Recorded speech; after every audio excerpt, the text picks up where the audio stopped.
Hey everybody, it's Dr. J, and today, let's talk about precipitation reactions. Let's talk about chemistry. Alright, so precipitation reactions are basically two solutions that are mixed together to form a solid. So, fancy word for solid is a precipitate, okay? So, precipitation reactions, precipitate, y'all get it now, right? So basically these are solid reactions. So I'm going to look at an example here.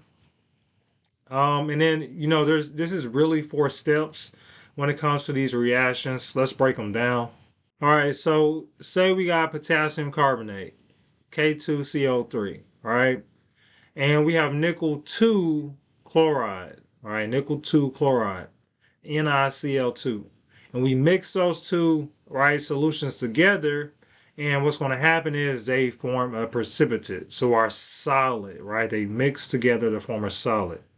So how does our chemical equation actually look? So first thing we want to do is write our two reactants together, potassium carbonate plus write our other reactant, nickel 2 chloride. So this is what we're looking at. Then we need to write our possible products to form, right, by combining our cation from one compound with the anion from the other compound. So basically, quick way to think about this is basically outside, outside, inside, inside. All right.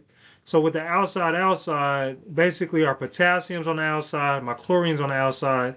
Those two are going to combine together to form potassium chloride, right? Once again, our cation with our other anion, right? And then when we look at our cation here, it's going to form with the other anion. So our outside, and then I call this step the inside, right? Because we're taking our insides, in this case of our reactants, and then combining the two there. So we got our outside, potassium chloride, and then our inside, which is our cation nickel, combining with our other anion. So that's going to be nickel carbonate, right? And these are our two products that we form here.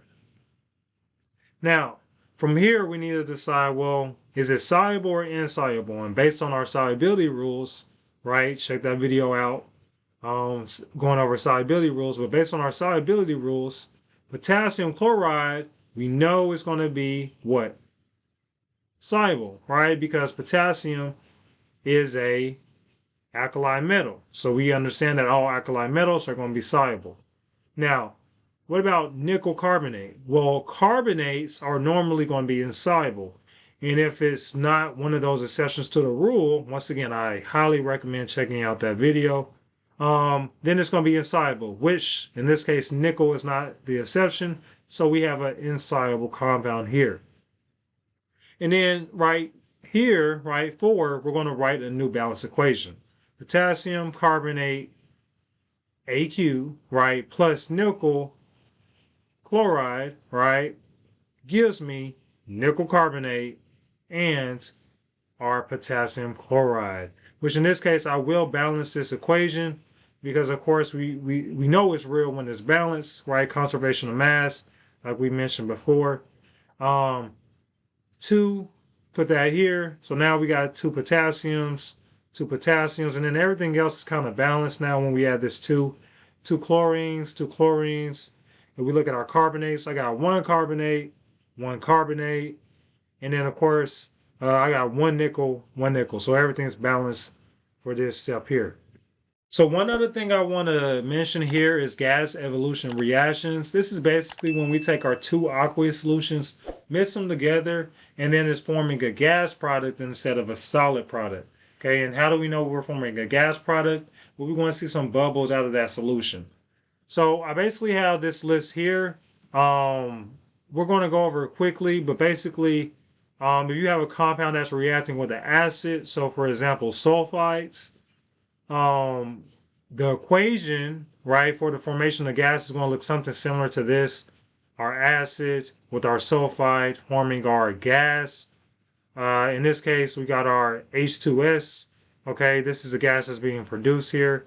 And then we could do this with really all the compounds that we see over here: carbonates, bicarbonates, sulfites, bisulfites, and then cyanides, right? So basically, we're taking our acids, reacting them with this compound, and then forming the gases that we will produce over here. All right, in this case, carbon dioxide from our carbonates, and then our SO2, right? Our sulfites over here with our sulfites and bisulfites. And of course, we got our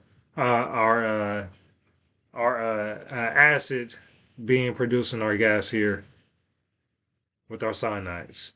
And then if we look at our compounds reacting with our bases, we really just have ammonium here. So we take that salt, put it in with our base, and then we're going to form our gas NH3 over here. Okay, so this is the same concept. You react two aqueous solutions together, you form our gas products over here. All right. So, of course, let's do one more example. I want to do an example with everybody today, just because I feel like precipitation reactions are very, very critical to understand. All right, everybody. So let's look at this example here. We got lead nitrate and potassium chlorine. And let's make an equation, right, from this reaction. So we got to understand a couple different things, everybody. Lead is going to be our metal, nitrates are non-metal. So we understand this ionic compound. Both of these are ionic compounds, right? So we understand that this is going to be my cation, which I'm just going to label that as my C. And then this is my anion, right, which is going to be my A. Potassium cation, chlorine anion, right? And we understand, right, outside, inside, right? This is how they're going to be combining, right? Our cation will combine with the other anion, and then this cation will combine with the other anion, right? It's just like we're switching, all right? That's all we're doing here. Nothing too complicated. Nothing too complicated. So, this is what I want to point out. This is what I want to point out in my example, right? And I don't want people to get this confused, right?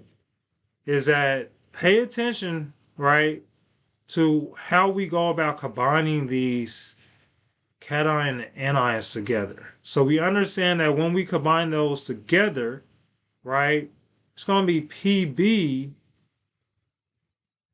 PbCl plus KNO3. Now, let's talk about this. Right? So this is what happens when our possible products are being formed, but we have to look at what I like to look at the subscripts, right? Because let's understand the charges for these elements, right? Right now, what's the oxidation state or the charge for my lead here? +2. How do we know it's +2, Dr. J? Well, nitrate, if we know our polyatomic ions, is always going to be at -1. Always. So this is telling me I need 2 nitrates, which we see here. This 2 is a huge indicator that's going to help you out with your charges so you forget. But I need 2 nitrates for every 1 lead here. So because I need 2 nitrates, once again,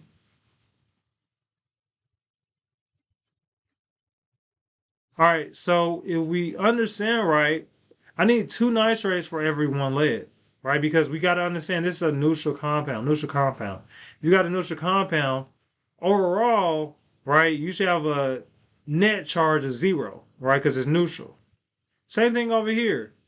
Potassium is a +1. We know that because it's an alkali metal. Chlorine is a -1. We know that because it's a halogen.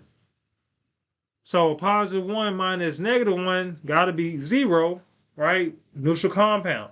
So when we go down here, right, our oxidation state for our lead is not going to change. It's always going to be, in this case, for this reaction, a +2.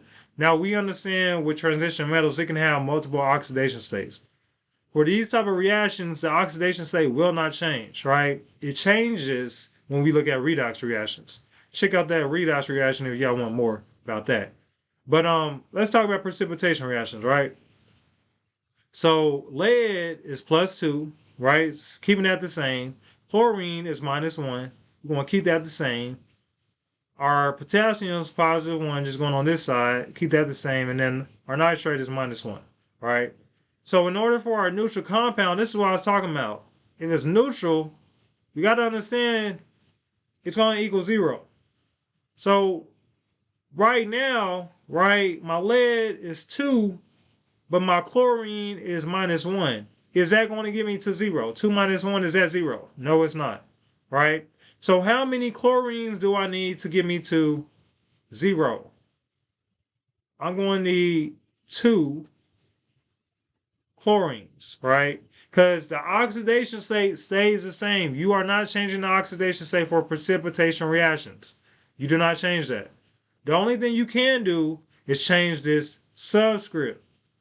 So instead of having 1 chlorine, I'm going to add me 2 more chlorines to get me to 2 minus 2. Right? So when we do this, change this, make it look beautiful. But when we do this, right? I did all that and it still look ugly. All right, but when we do this, 2 minus 2 is going to be my neutral compound, 0, right? So this is what my compound should look like. PbCl2, right? Because this is letting me know I need 2 chlorine for every 1 lead.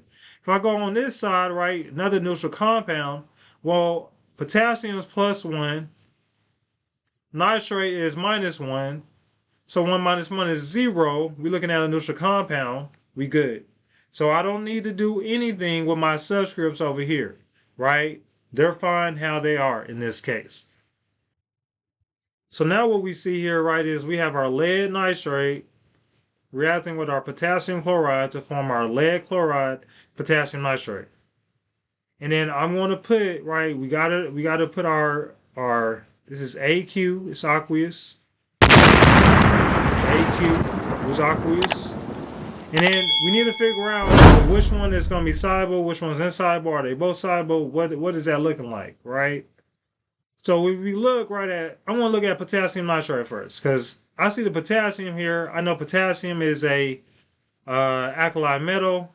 I know that if you react to anything with the alkali metal, it's going to be aqueous, AQ, soluble.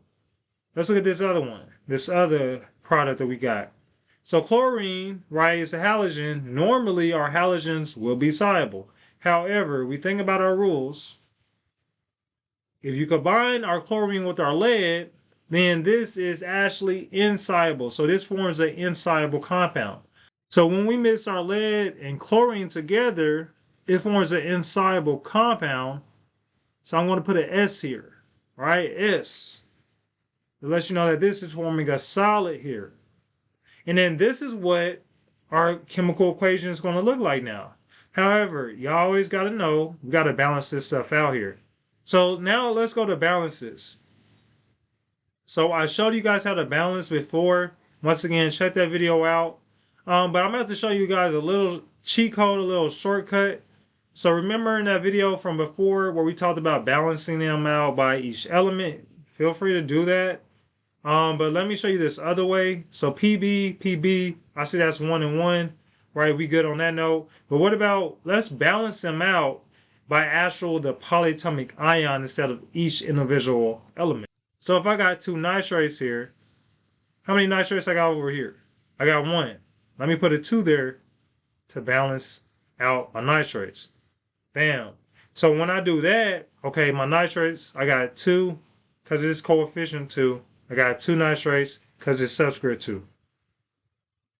But when I put the 2 there, now I got 2 potassiums. What I'm going to do now, let me add 2 here.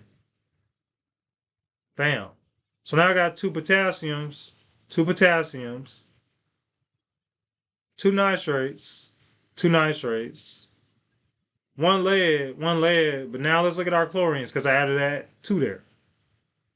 2 chlorines on my reactant side, 2 chlorines, that I added 2 here, and then what do we look here? Oh, what do you know? We had the 2 already there, so we good to go. All right, so our chlorines are now balanced too. So my final equation is PbNO3 2 plus 2KCl gives me PbCl2 plus 2KNO3. for my final and balanced equation there.